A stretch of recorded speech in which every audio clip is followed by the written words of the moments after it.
there wasn't a lot of motion between the two of them. I looked at Carlos and I kept thinking, when's Farron going to start digging for emotion? And I think sometimes you just got to go with the pace of whoever you're talking to. That's a big thing about it, is that if somebody else, if they're going into their personal life, you want to empathize, you want to try to, get on the same page and make sure that they feel like we're on their side. On this one, I felt like Carlos, he didn't, I don't know, there wasn't any pain, but at the same time, they both quickly started talking about the possibilities of working through this novation agreement. Mm-hmm. But I have notes here. You were trying to relate with them with talk, sounds like, or excuse me, when they're talking about life happens.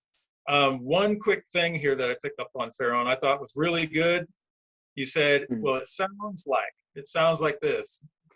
It looks like this.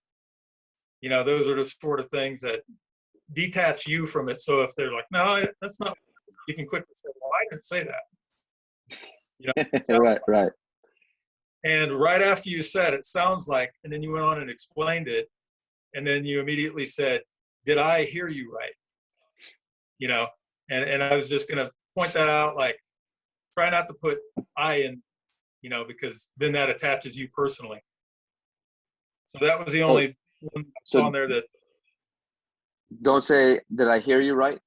Don't say that. Yeah, or I hear you right definitely attaches you personally to it. When it sounds like it, if you're way off, you can also do that with the stealth mismatch. Saul does that sometimes. Oh, it sounds like you're really happy with these tenants. Got it. Okay. And the guy's like, no, I'm not happy with them. Oh, okay. Well, tell me more about that. Gotcha. So that was just one of them that I picked up on. I thought throughout you kept trying to relate, with life, with family. Let me see. You did pick up on the fact that there were more houses. And I think that got your wheels turned towards multiple deals. I would say it was, you guys quickly started going into numbers. How are we going to make this work? Carlos said something about it. He didn't put any emotion behind it, but he said something about like, broken toilets, dealing with tenants, something like that. And you had made, if I think I heard that right. I think that's what he said. Something like that. And that would have been a good opportunity to say something like, oh, that's not that big a deal. We rarely have to get those calls in the middle of the night, or something like that to see if there's any pain there. But again, Carlos was pretty unemotional. He was pretty even killed all the way through, so there wasn't much to pick up on. Right. And that's where I'm saying, you didn't dig for pain, but you were just kind of flowing with Carlos's pace. You were matching his tone. You were about at the same speed. The only thing that I would say is you went through that deal, you started to need that deal. You started to really work hard on talking to him through how we can make this work. And I would just encourage you to say, yeah, we've done this for people in the past, and this might work for us, but it might not. I just throw it out there. Makes sense, right? The longer you went through it, the more you tried to convince him with details how this would work. Mm-hmm. And maybe just saying, I'm probably just off here. I don't know if you're at all interested. Kind of sounds like you're not. Let him grab back at you like, no. I might be. You know what I'm saying? Yeah. Okay. Because that's the part of the conversation where I really felt like, you were trying to paint all the positives for him, and you were doing a good job of that. But then you were talking about, maybe we can do more deals together. And I just wish he had pulled back a little bit more from him. Like, I don't necessarily need this. If it doesn't work, it's all right. Okay. Yeah, I was trying to make it work, it seems, right? Okay. Yeah. I was hungry. Well, and I get it, man, because you hear he's got multiple properties. And if he's willing to do this on one, then you're chomping at the bit for another one. Yep. And that's the last thing. I know we ran out of time. You would have done this, but just pressing for an exact time. I'll give you a call back at this time tomorrow morning. I'll talk to you then, rather than, okay, well, give me a call tomorrow morning. Right. And I was gonna say, if I don't hear from you from 9 or 10, I'll call you at 11. Yeah. I saw the 1 minute left Yeah, time no left. problem. And I figured Good you would have stuff. got to it. We were all looking at the clock. Yeah. Gotcha. Mr. Johnny, you got some feedback for Ferran? Telephone terrorist? What's up, Johnny? What's going on? What's going on? So yeah, what I was getting ready to say exactly what pretty much Jason was saying. You were kind of you know, chasing it. You was chasing them a little bit, and then uh he pulled out the the wife thing.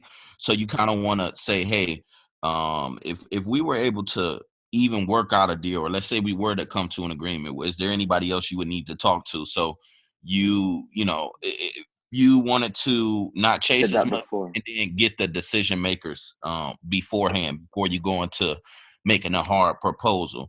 Other than that, that's pretty much it. I didn't hear everything, but that was what I heard. Just getting the decision makers and being a little more, not coming towards his way, but back in the way. We're like, hey, if you don't sell the house, then what do you, just playing it that way. But other than that, that was good. Those are the only things I got to say. Cool. Okay. So on that call, I think you were very structured, Ferran. Like you took it from A to Z, like all the way. So that was really good. You definitely moved him through a script. You kept him. You kind of kept pacing him to kind of move him through every single step. Very good in terms of like producing consistent calls. I think the one thing that a couple things I might have noticed is the I know that Jason kind of mentioned that you guys are both investors, and for that reason, he didn't feel like maybe digging in deep enough was, necessary. I would have maybe asked a couple more questions, right? Okay. Because even Carlos alluded to, hey, I'm not trying to steal all your bread, or I'm not trying to steal everything, but you got to come up off that price. So it's like, well, I mean, Carlos, it sounds like there's a lot of profit to be here. Why don't you just take the project on? Have you thought about that? And just go back, just push back on him. And say, hey, you're an investor too. Why wouldn't you take this deal, right? Just because he's an investor doesn't mean he doesn't have emotions, right? Everyone is driven by either fear or, what's the other one? Fear or greed, exactly. Yeah. So push back and see like where he's at actually on that pendulum of like fear and greed and what he thinks, right? Maybe this is kind of like the project that we took on, where it's someone who just got over their head and now they're in a bad financial position, like they need to get out of it, right? But you won't know that until you dig a little bit deeper or ask some questions with them. Gotcha. And just kind of feel in there. I think Carlos on that one, like I'm saying, if I ever buy a car in Carlos wherever he lives, I'm going with them because he literally didn't say a word and you shot up your price 200,000. Right. You said, hey, yeah, I'll do it. Go ahead. Oh, I shot up my price 200,000. You just, Carlos, you didn't even get a commitment from Carlos. Where would you sell it, right? Carlos just kept saying, true. Hey, man, where can you, come on, the neighborhood, you're an investor. I mean, where can you sell it at? And then he was like, well, what if I could do this, right? What if I could give you 1.2? And Carlos was like, well, I'm pulling out my dancing shoes, right? He didn't even say a word. You got $200,000, increase in price. Right. See, so I wouldn't even said that until I could get a number out of him and say, okay, well, look, Carlos, I gave you my number. Where does it make sense for you to do this deal, right? Just level with me. Where does it make sense? Just give me a ballpark, right? I won't hold you to it, but I need to know where you're at. You know where I'm at, right? Then you kind of progress into those other options because Carlos didn't even say a word and he got a $200,000 increase on price. I was just sitting there inside my head like, wow, man, this is crazy. I really wish I got a seller like that who just increased their price on me. You know what the problem was? I was watching Carlos' body language and he told me like he wanted to hear more about the deal and so forth. So I just made it so nice for him. It's like, okay, yeah. So I think I got him at that point, right? Tell me more about that. Yeah. But Carlos, remember, Carlos is selling you as well. He's not a normal seller. He has sales skills, bro. So he's just pacing you too. And so I thought that was great. Good work on that one. I mean, on the next one, Ferran, you'll make sure that you lock them in first before you start committing other stuff, right? Make sure you lock those guys in because you don't want to negotiate against yourself, which is what kind of happened on that call. And then also, like kind of what Jason alluded to, when you get a commitment from him, when he said, hey, I need to talk to my wife. Okay, well, hey, Carlos, completely understand. Happy wife, happy life. You know, it sounds like we're talking about X, Y, and Z. What is it specifically that you need to talk to your wife about? Lock him in on those commitments. Clarify what exactly he's going to talk about. Exactly what he's going to talk about. That would be an uncomfortable question. And that's kind of what we're after today. So, yeah, I mean, if I got that question, I'd be like, whatever the hell I want to talk to my wife about, you know? Yeah. And then you could play it off as, hey, I'm not trying to get nosy, but, you know, is there any way she'd hop on the phone? Because, you know, I don't want her to be confused about this. Sorry if I overstep the bounds, but you got nosy with them one time, and it was an uncomfortable spot. And I could kind of feel the tension. And then Carlos just kept pacing. But he said it would cost $80,000. And Farron, you were like, well, do you have $80,000 to fix it? And that was like one of those personal money things. Like, we're strangers, you know. But I think you had built enough rapport throughout that it didn't come too early, and it didn't, you know, but it was kind of pointed. It was like, well, you have that money? So for a lot of those kind of dangerous kind of questions too, for on in the future, I would go and do the inverse and say, you know, gosh, you know, Carlos, it's 80 grand, man. You know, you're in the Bay Area. You probably have some cash you're sitting on. Why don't you just fix the place up, and, you know, you'll probably profit like $250,000, right? And then just shut up and let him say whatever the heck he needs to say. That's what I do. I love going like negative. If I have to ask a dangerous question like that, or something that's gonna be uncomfortable, I go the inverse. So they pull me the other way. So but yeah, so I think that's the only thing is like the commitment thing, where, because you're gonna have a conversation with Carlos tomorrow at like say 9 o'clock. You schedule the time, but we don't know exactly what the outcome of that call is, right? We haven't defined the outcome. So it's like, okay, well, Carlos, if you talk to your wife about X, Y, and Z, and she says yes, you know, are we either gonna move forward or not? Right? You want to kind of define those outcomes based on what his conversation with his wife is. So when his wife says, heck no, I'm not doing the deal. Okay, well, you had your conversation with your wife. It sounds like the price is the problem, right? So we're not going to move forward, but where does it make sense? Then you can kind of go back into and say, where does it make sense, right? Let's hop on the phone with her, figure out how we can do this deal. But so otherwise, it's going to be like, well, did you talk to your wife? No, I haven't gone around to it. Okay, well, can you talk to her tomorrow?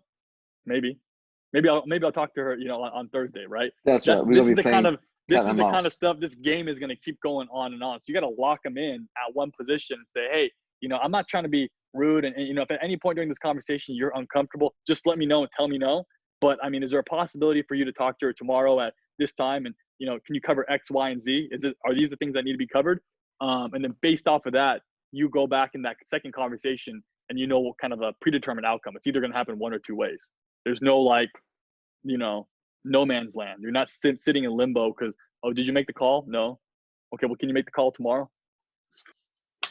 So makes sense. Yeah. I appreciate that. But yeah, no worries. But Carlos, man, if I go car shopping, bro, I'm definitely gonna bring you along.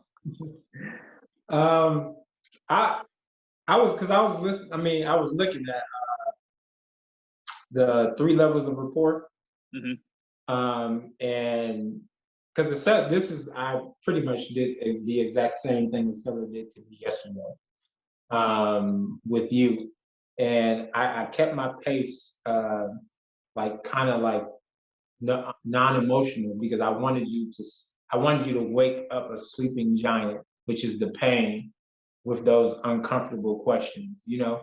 And I tried to give you the bait, and you wouldn't take it sometimes. But I think overall, man, like you definitely, your rapport building skills is like super like dope. Like you definitely made me feel like comfortable talking to you. And then how you like related with the family and the kids and stuff like that, I think that was super like powerful. And even like how the question was, you have 80,000. I think your tone when you said that was so smooth that I was like, well, it was like, it's safe to answer, you know? One of those things. I definitely think like there could have been a lot more like pain questions that you could have asked and stuff like that. And I was, like I said, I was trying to give you the bait to ask me. But I mean, you can't, because I did the same thing you pretty much did. I mean, the dude sounded like an investor. I was like, hey, there's no need to, he's money driven, or he's And so let's get straight to the point, you know, instead Hey, of. Carlos, sorry to interrupt you, man. Can you do us a favor and tell us what those, you know, cookie crumbs that you're talking about, the bait, so that The when two we bait. listen back to it, because it was super subtle, you know. So like some of the baits, so it's like some of the pain points. Can we guess? Can we try guessing before he actually gives them out? Yeah, go ahead. Okay, so I saw that it was vacant, right? Mm-hmm. He was an investor. That's the two things that I picked up on. It's a vacant house, but it's an investor, and he's not. He said it's something. It's like a project that you pick up, but life gets in the way. Those are the three things that I picked up. He's an investor, so that he's absentee. It's vacant, and it's something that has just, you know, life has gotten in the way. So tell me more about that. I could have. So I should. Yeah, exactly. So I should have been like, tell me more about that. What do you mean life is getting in the way? Is that where I should have asked a question like that? I mean, you would have done it in like Ferran's way, right? Obviously, you have more rapport building skills than I do, but you would say, I mean, you know, gosh, you know, life does get in the way, right? I mean, gosh, I mean, have you started the roof or anything, and just kind of like go negative there, or like, you know, it probably just needs like, you know, it's probably 90% done, right? You're just kind of waiting on the last 10%. I don't know, something like that. Okay.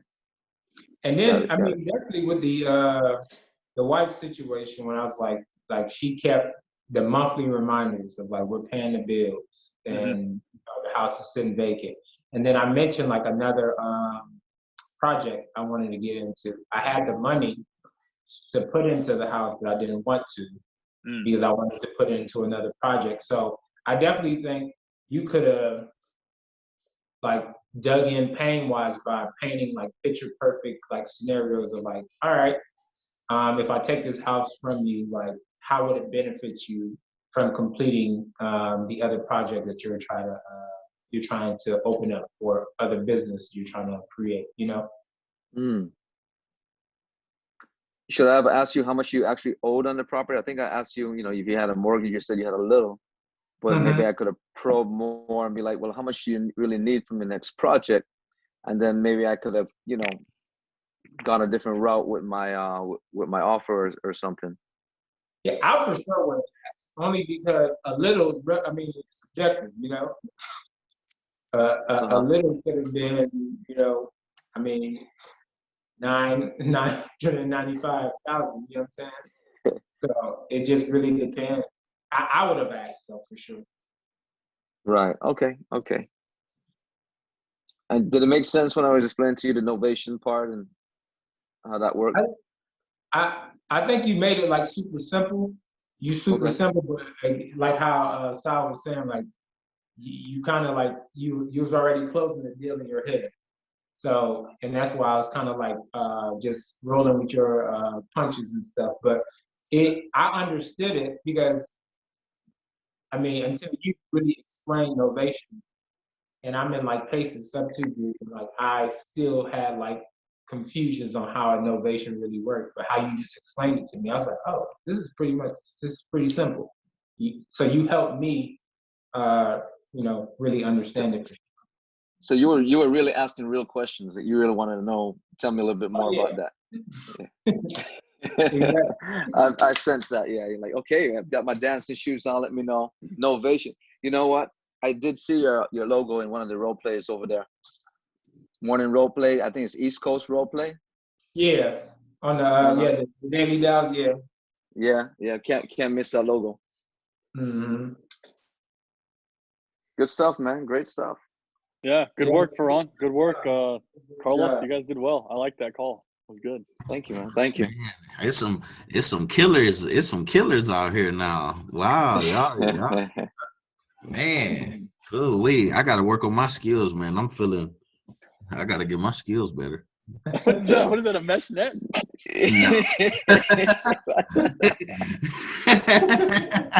I wanted to see if anybody was going to pay attention to that. No, it's just a little thing right here I have. Oh, it's like a strainer? Yeah. Like, what is this guy wearing? Is it like a mesh net? Is that a new hat? That's funny, man. That's funny. That's good though. Ferran. You've literally went from, you know, one point all the way to the next. Like, so you be doing daily dial and stuff too, huh? No, listen, I just somebody was able to let me in. I checked it out last week, I think it was. I was like, I'm in the background with my, I'm not on. I'm in the background just watching. And so that's something actually that I'm going to try and get into. And because there's some killers in there, man. There's some good stuff. And then there's some, people who still trying to get it. But but there's a few people that's really doing it. And if I could just pick up a few things there, a few things there, trying to do that. Yeah, for sure. Yep. I kind of got my foot in the door, put it this way. Instead of paying the $7,800, I kind of squatted up with Rick Corbett. And so I'm kind of like on his team in a sense. And so I bring value with the MLS and with comps and stuff for him or whatever he needs. And in return for that, I'm on his team. And so I get access to jumping on Pace's stuff, if that makes sense, right? So it's kind of instead of pulling out, I've been spending so much money on all this stuff already. I said, let me try a different way of doing it. Let me do a sub 2 or something like that to get in and learn some stuff and not pay all cash up front. So it's an exchange and so forth. And who knows? You might be seeing me on Face's video someday. So, hey, when you on the role play battle, let me know. Okay, I'm gonna let you know. Let us all know, and give us the link too, dude. When you guys are on the role play battle. Yeah, for you sure. Got it, man. Definitely. Yeah, it's. I gotta close that deal first though before I do that. Shoot. Hey guys, I gotta hop off here. Okay. I got a hard break at 5, but yeah, I'll just shoot you guys a text. I mean, anybody up for doing this a little later on in the week? Or you guys know if you're gonna have time, like say Wednesday, Thursday, something like that? I should be good Thursday. Wednesday, I'm traveling. I'm going to visit family in Fort Lauderdale. So, nice. You said Fort Lauderdale? Cool, man. Yeah. Carlos, man, you're my neck of the woods, man. We gotta hook up. Hey, man, let's link. All right. We'll do that. I'm gonna shoot you a text. All right. I'll let you know. You guys have a great week, man. I gotta hop. See ya. You too, Jason. All right. See ya. All right, Jason. Yeah, but man, yeah, I'm down. These role plays are always good, man. They make you sharper, and then you're the challenge is to start applying this stuff to your seller calls, right? Because it does get uncomfortable really quick when you start having these conversations with sellers, So. Yeah, that's definitely when you're having them with the sellers, most definitely. I think I'm gonna get my my lead manager to probably hop into a couple of these. That way she can, she hear the way you guys talk and everything else, help her too. Yeah. Is she working mostly on like your dead and cold leads? All of them pretty much. Warm ones. Wow. Yeah, she's doing all of them, like until they're like ready to say, hey, I'm pretty close to wanting to sell in the next 30 days. Then gotcha. She's working on them. Okay, that makes sense. So you're only touching. What's that? How many hours you got the lead manager working, Johnny? She works, I believe, it's crazy. I don't even be knowing. It's either 6 or 5 hours a day, 5 days a week. Okay. Because I mean, you know what this whole cold calling stuff. My cold caller, I'm gonna see if I can transition him into like a lead manager. But I'm just I'm still trying to like figure out my next couple of moves. Do you know who CC Garland is? Yeah. Cornelius. Yeah, I know Cornelius. Yeah. So he was he had came out with a video yesterday, and he was like, man, he said he's like obsessed with marketing and finding out ways to generate leads. And he said, like, you have to get, like, he basically said this. He said it's more important to have motivated leads than there is to have like elite sales skills. because he said if a lead is motivated, like you don't even have to. Basically, what he's saying is that the majority of people are working like exclusively on becoming great over the phone. But if there's nobody to call, then because it doesn't even matter. So he said everybody like, and it's making a good point, because I'm seeing a whole bunch of stuff like as far as like